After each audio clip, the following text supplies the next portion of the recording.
So a lot of what we're doing in section 4.5 might be a little bit of review for some of you guys, but we're going to be using some of those rules of isosceles and equilateral triangles, and that's going to give us some more things we can use in proofs and reasonings, things like that.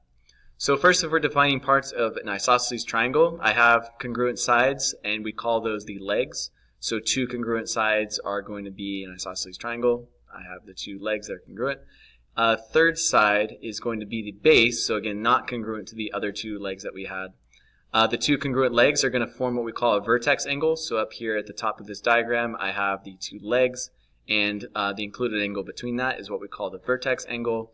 The other two angles in that triangle are going to be base angles, so formed by a leg and the base, and again, the other leg and the base.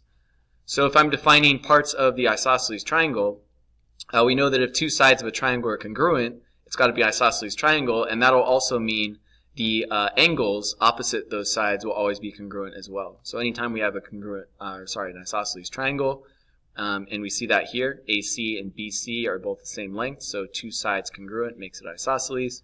That will also mean that your base angles, so opposite your legs, angle A and angle B, base angles will always be congruent for an isosceles triangle, but not necessarily the vertex angle. And if I flip that, again, taking the converse of what we just saw, so last time we said if the sides are congruent, then the base angles are congruent. Now we're saying that if the angles are congruent, so two angles of a triangle are congruent, that's another way to tell it's isosceles, so that will mean that the sides opposite those angles are congruent.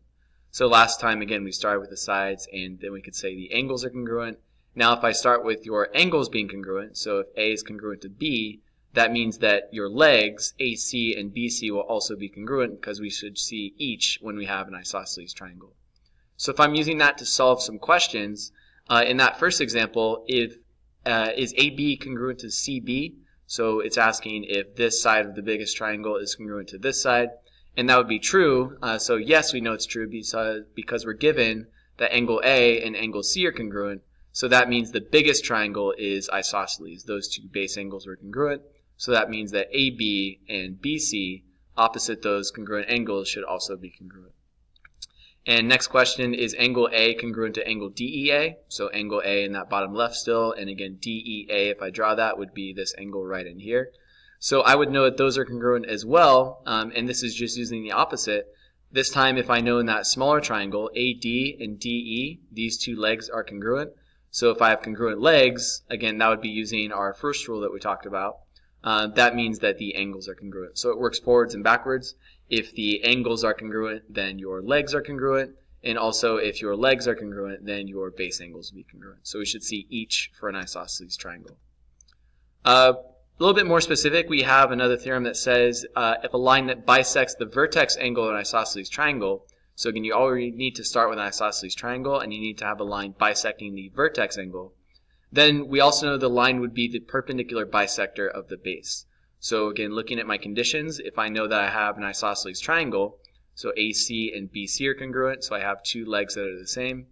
And also, if I notice that CD is bisecting my vertex angle, so that ACD and BCD are congruent, that tells me I have a perpendicular bisector. So perpendicular bisector means that CD will bisect the base. I know that AD and BD will be congruent. And also, it'd be perpendicular, so that would tell you that CD and AB would be perpendicular. So we could add in some of the right angles there.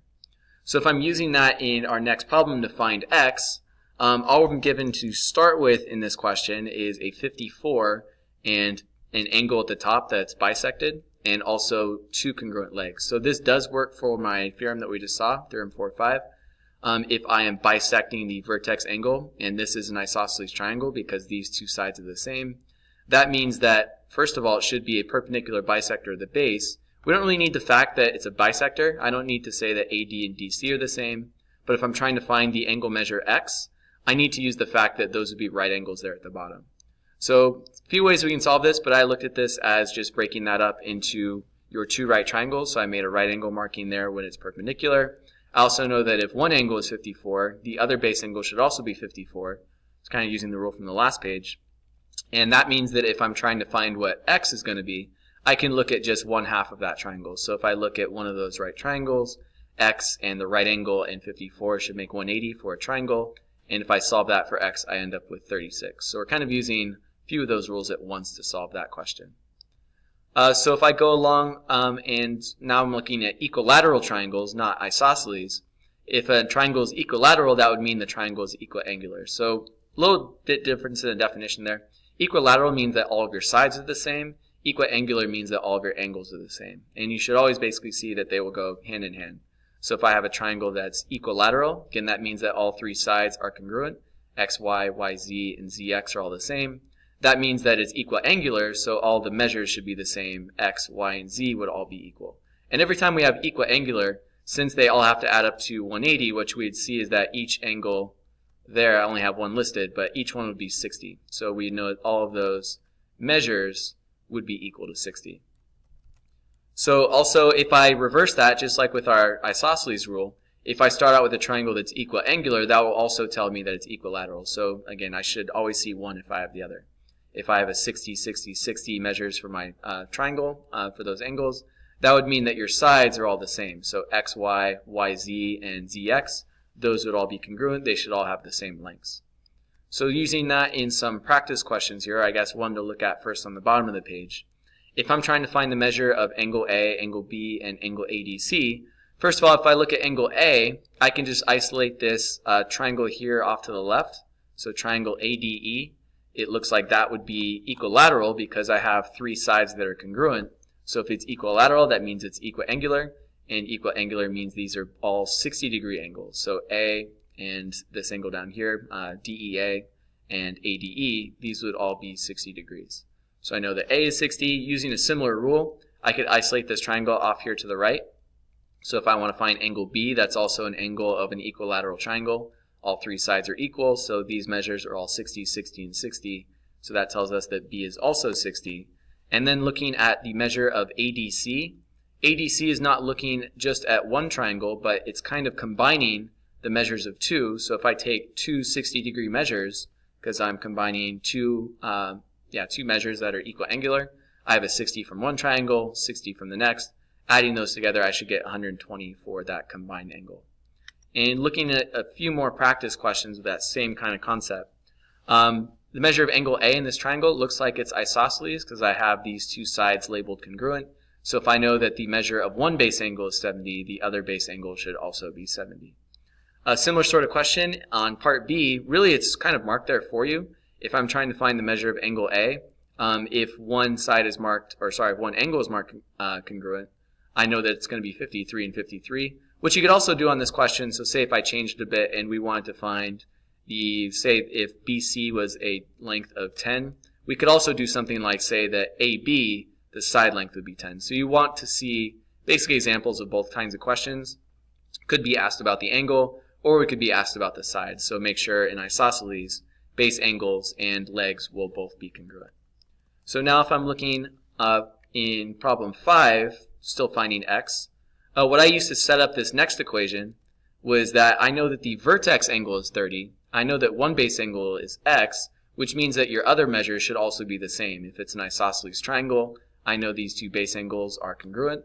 So then to set up my answer for x, I know that these will all still add up to 180 for a triangle. So x plus 30, 2x plus 30, I can solve for x and get 75. Again, as long as they all add up to 180, that should work for the triangle.